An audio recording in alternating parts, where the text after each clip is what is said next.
এটা দেখে আমি বললাম যে আপনি আমারে যাই করেন, মারেন আর যা করেন, আমি এই কাজটা করতে পারবো না।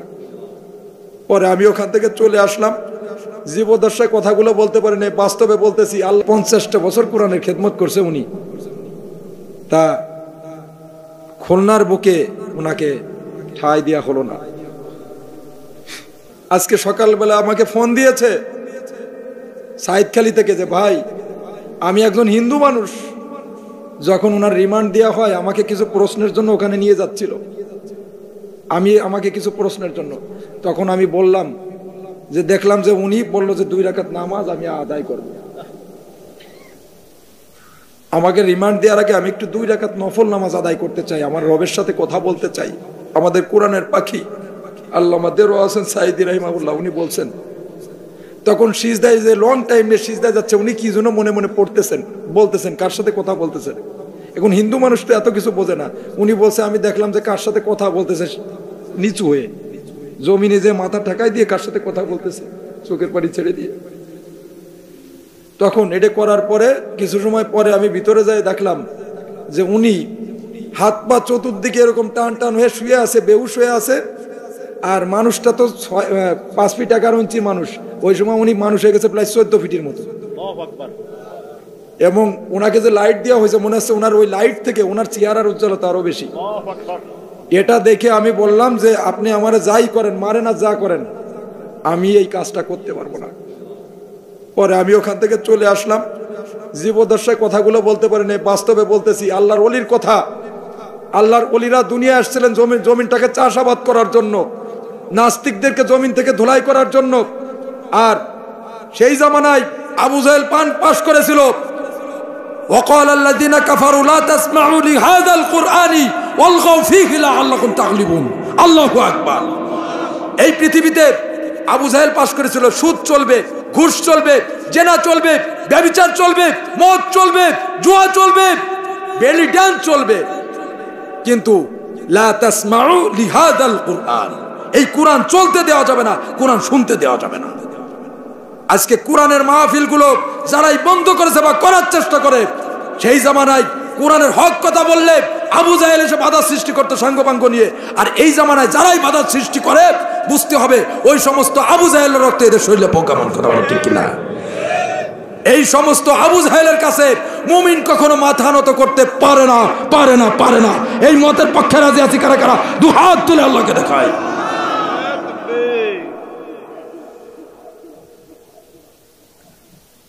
আমার বন্ধুগণ,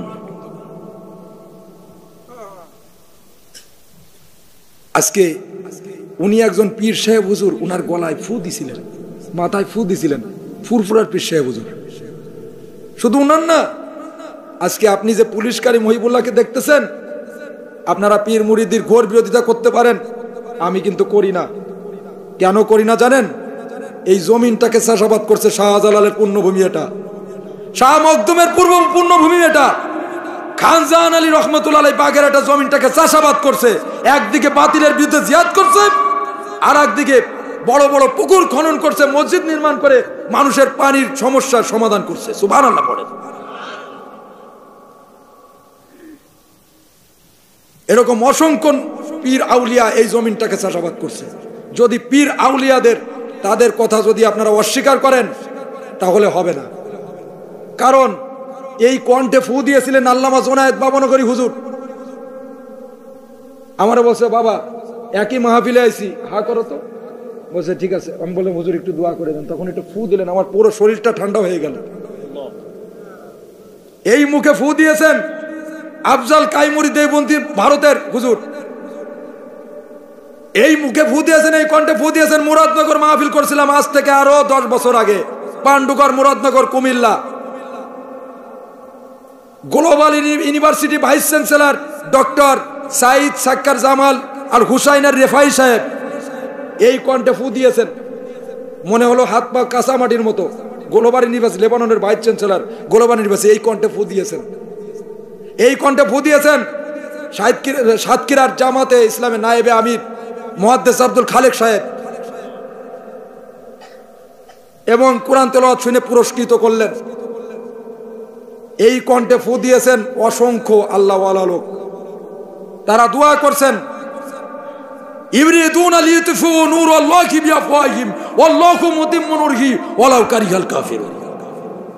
তারা আল্লাহর জ্বালানো প্রদীপকে নিভিয়ে দিতে চায়, কিন্তু আল্লাহ বলছে কখনোই সম্ভব না।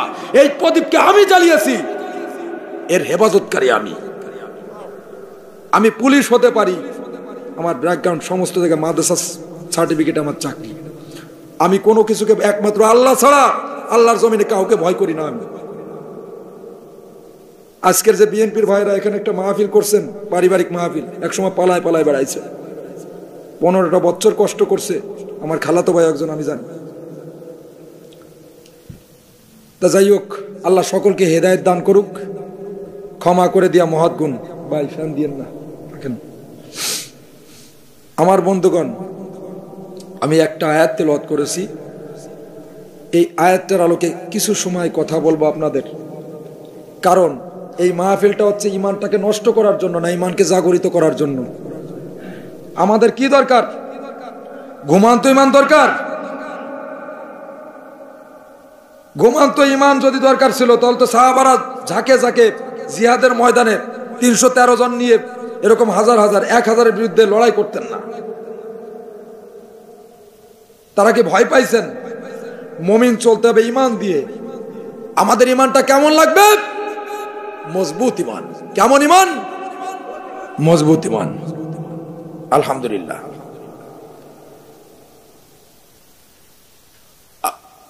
আল্লাহ রাব্বুল আলামিন বললেন, ওয়ালা তুসাইরু খাদ্দাকা লিন-নাসি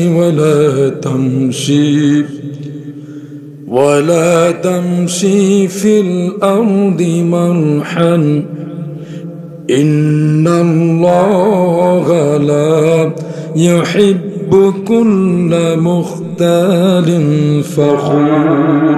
জোরে বলি আল্লাহু আকবার। রব্বুল আলামিন বললেন, ওয়ালা তামশি ফিল আরদি মারহান ওয়ালা তুসাইরু খাদ্দাকা লিন-নাস। অহংকারের বশীভূত হয়ে মানুষকে অবজ্ঞা করো না। কি করো না? ওয়ালা তুসাইরু খাদ্দাকা লিন-নাস, অহংকারে বশীভূত হয়ে মানুষকে অবজ্ঞা করো না। ওয়ালা তামশি ফিল আরদি মারহান, আমার জমিনে গর্বভরে পদাচরণ করো না, অহংকার করো না।